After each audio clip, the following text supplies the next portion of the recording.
अगली बड़ी खबर पश्चिम बंगाल से। शिक्षक भर्ती घोटाले में गिरफ्तार अर्पिता मुखर्जी को ईडी ने कोर्ट में पेश किया है। ईडी की तैयारी रिमांड पर लेकर और पूछताछ करने की है। पेशी से पहले ईडी अर्पिता को मेडिकल जांच के लिए लेकर के गई। ईडी ने कल अर्पिता मुखर्जी को छापेमारी के बाद गिरफ्तार किया। ईडी को उनके घर में छापेमारी में 21 करोड़ से ज्यादा कैश और कुल मिलाकर 21.90 करोड़ के सामान बरामद हुए हैं। इस मामले में अर्पिता मुखर्जी को कल गिरफ्तार कर लिया गया था लंबी पूछताछ के बाद और अब उन्हें कोर्ट में पेश किया जा रहा है। अर्पिता मुखर्जी जो कि पश्चिम बंगाल के मंत्री पार्थ चैटर्जी की करीबी सहयोगी हैं। पूर्व शिक्षा मंत्री पार्थ चैटर्जी पर 2016-17 के दौरान टीचर की भर्ती में घोटाले का आरोप है और अर्पिता मुखर्जी के फ्लैट से 21 करोड़ से ज्यादा कैश बरामद हुआ और जिस अंदाज में कैश का ढेर लगा हुआ था उनके फ्लैट पर, इसको लेकर के अर्पिता मुखर्जी से सवाल पूछे जा रहे हैं। इस वक्त की एक और बड़ी खबर। शिक्षक भर्ती घोटाले में गिरफ्तार बंगाल के मंत्री पार्थ चैटर्जी को अस्पताल की कस्टडी में रखने के खिलाफ ईडी आज कलकत्ता हाईकोर्ट जाएगी। पार्थ चैटर्जी को ईडी की 2 दिन की हिरासत में भेजा गया, लेकिन ईडी की कस्टडी के दौरान उन्होंने तबीयत बिगड़ने की शिकायत की, जिसके बाद अदालत ने उन्हें एसएसकेएम अस्पताल में भर्ती करने की अनुमति दी थी और अस्पताल में भर्ती करने की अनुमति के खिलाफ ईडी आज कोलकाता हाईकोर्ट जा रही है। बंगाल में शिक्षक भर्ती घोटाले में ईडी का ममता के मंत्री पर शिकंजा कसता जा रहा है। मंत्री पार्थ चैटर्जी को 2 दिन की ईडी रिमांड पर भेजा गया। पार्थ की करीबी अर्पिता मुखर्जी भी गिरफ्तार की गई हैं। अर्पिता के घर से 21 करोड़ 90 लाख रुपए और ज्वेलरी बरामद किए गए हैं। बंगाल में 14 ठिकानों पर ईडी की छापेमारी हुई और इसके बाद 2 हाई प्रोफाइल गिरफ्तारियां हो चुकी हैं। पश्चिम बंगाल में सरकार में नंबर 2 की हैसियत रखने वाले पार्थ चैटर्जी और उनकी करीबी अर्पिता मुखर्जी दोनों को गिरफ्तार किया जा चुका है। तो 2 बड़ी खबरें इस वक्त की। अर्पिता मुखर्जी को अदालत में पेश किया जा रहा है और पार्थ चैटर्जी को जो अस्पताल भेजने का फैसला है उसके खिलाफ ईडी ने कोलकाता हाईकोर्ट से अपील की है। एक फ्लैट से करोड़ों की रकम बरामद होने के बाद पश्चिम बंगाल में हलचल तेज। 2016-17 का है यह मामला। तब टीचर की जो भर्ती की गई थी उस वक्त शिक्षा मंत्री हुआ करते थे पार्थ चैटर्जी और पार्थ चैटर्जी को 2 दिन की ईडी रिमांड पर भेजा गया है, लेकिन पार्थ चैटर्जी ने तबीयत खराब होने की शिकायत की, जिसके बाद उन्हें अस्पताल भेजा गया और इस फैसले के खिलाफ आज कोर्ट पहुंची है ईडी और अर्पिता को अदालत में पेश किया जा रहा है, जिनके घर से 21.90 करोड़ यानी 21 करोड़ 90 लाख रुपए का सामान मिला है, कैश और गहने। एसएससी भर्ती घोटाले में यह छापेमारी की गई है। ईडी ने 14 ठिकानों पर छापेमारी की थी और इसमें अर्पिता मुखर्जी जो कि एक पार्ट टाइम अभिनेत्री हैं, साइड रोल्स में नजर आई थी कुछ साल पहले, लेकिन अब उनकी पहचान पार्थ चैटर्जी की करीबी के तौर पर है। मंत्री पार्थ चैटर्जी के करीबी अर्पिता मुखर्जी के घर करोड़ों की रकम मिलने के बाद बीजेपी ने टीएमसी पर हमले तेज कर दिए। बीजेपी का कहना है कि टीएमसी का मतलब भ्रष्टाचार का पहाड़ है।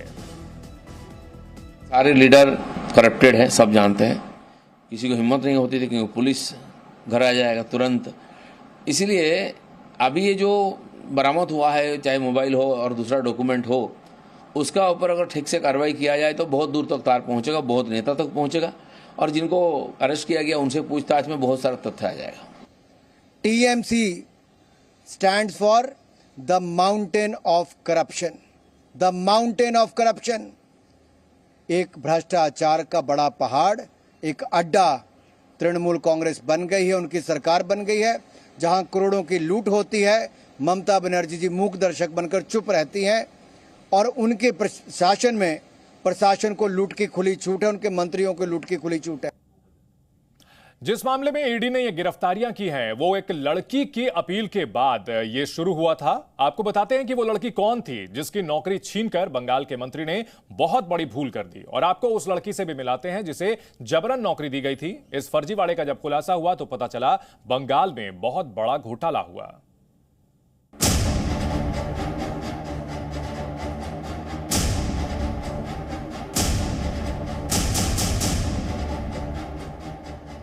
जिस घोटाले ने बंगाल सरकार की नींद उड़ा दी है,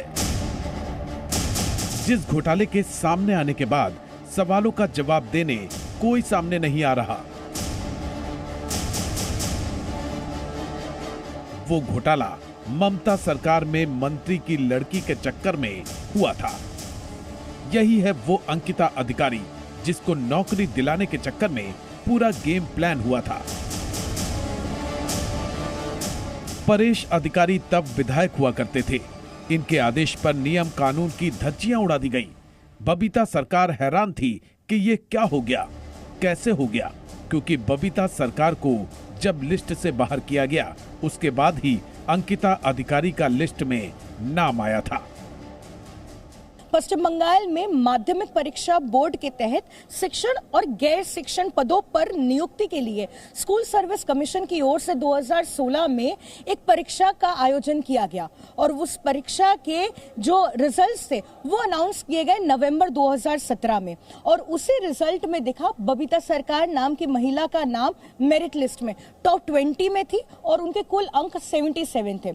लेकिन उसके बाद ही अचानक स्कूल सर्विस कमीशन ने उस लिस्ट को रद्द कर दिया और कहा कि एक फ्रेश लिस्ट जो है जारी की जाएगी और फ्रेश लिस्ट में टॉपर के तौर पे एक और नाम सामने आया और वो नाम था अंकिता अधिकारी, जो थी पश्चिम बंगाल में राज्य में education minister of state Paresh अधिकारी की बेटी अंकिता अधिकारी। अंकिता अधिकारी नौकरी कर रही थी और बबीता कोर्ट का चक्कर काट रही थी। कोर्ट का फैसला आया तो तब सब हैरान रह गए। एक दो नहीं, कई लोगों को फर्जीवाड़ा के जरिए नौकरी मिली थी। जिनको अंकिता अधिकारी से ज्यादा नंबर मिले थे वो इंतजार करते रह गए। मामला 2018 में तब शुरू हुआ था जब पार्थ चटर्जी ममता बनर्जी सरकार में शिक्षा मंत्री के पद पर थे। 1002 ऐसे लोगों की नियुक्ति हुई थी जिन्होंने या तो परीक्षा ही नहीं दी या परीक्षा पास नहीं कर सके। OMR शीट में हेराफेरी की गई और ज्यादा नंबर वाले फेल हो गए। असफल उम्मीदवारों को नियुक्ति सूची में लाने के लिए जाली अंक पत्र बनाए गए। अंक बदलने के बाद OMR शीट को कथित तौर पर नष्ट कर दिया गया। ग्रुप सी में 250 ऐसे लोगों को नौकरी मिल गई थी जो मेरिट लिस्ट में भी नहीं थे। इसी तरह ग्रुप डी में 609 फेल उम्मीदवारों को भी नौकरी मिल गई। एसएससी घोटाले की शुरुआत हुई परीक्षा में जो रिजल्ट्स अनाउंस किए गए उसके बाद ही, जहां एक तरफ कई ऐसे कैंडिडेट्स थे जिनके अच्छे नंबर आए थे लेकिन उनका नाम या तो वेटिंग लिस्ट में था या उनको नौकरी मिली ही नहीं थी। वहीं दूसरी ओर कई ऐसे कैंडिडेट थे जो ना ही परीक्षा में बैठे थे और या फिर परीक्षा में अगर बैठे भी हो तो उनके अंक कम थे लेकिन फिर भी उनको नौकरी मिल गई। उसके बाद ही बबीता सरकार, जिनका नाम नहीं आया था मेरिट लिस्ट में टॉपर होने के बावजूद, उनके पिता ने कोर्ट का दरवाजा खटखटाया और उसके बाद ही कोर्ट ने इस पूरे मामले का संज्ञान लेते हुए रिटायर्ड जस्टिस बाग के नेतृत्व में एक समिति का गठन किया और कहा कि एक इन्वेस्टिगेशन किया जाए। उसके बाद ही जो बाग समिति है उन्होंने इन्वेस्टिगेशन करते हुए ये सिफारिश की कि कई ऐसे एजुकेशन डिपार्टमेंट में ऑफिशियल्स हैं जिनके खिलाफ मुकदमा चलाया जाए जिस वजह से ये इरेगुलरिटीज हुई है। हाईकोर्ट का जब फैसला आया तब उन लोगों को राहत मिली जिनका नाम घोटाले की वजह से लिस्ट से बाहर हो गया था। लेकिन इस पूरे बवाल पर भी टीएमसी को बीजेपी की साजिश नजर आ रही है। आज जो हालत है ऐसा लग रहा जो एजेंसी को बीजेपी चला रहा है। ईडी अगर इन्वेस्टिगेशन करेगा, ईडी का बयान चाहिए। ईडी बोल सकता है जो क्या इन्वेस्टिगेशन में मिला नहीं मिला। इससे पहले शुभेंदु अधिकारी अगर बोल रहे हैं जो ये अभी मिला है, इसके बाद ये मिलेगा, ये मिलेगा, ये मिलेगा, इसके मतलब है जो ईडी को पॉलिटिकली इन्फ्लुएंस किया जा रहा है। जो हम बोल रहे हैं वो ट्वीट से इसका प्रमाण हो रहा है जो ईडी को बीजेपी चला रहा है। नोटों का पहाड़ सामने आया है और उस पर सियासत छप्पर फाड़ हो रही है।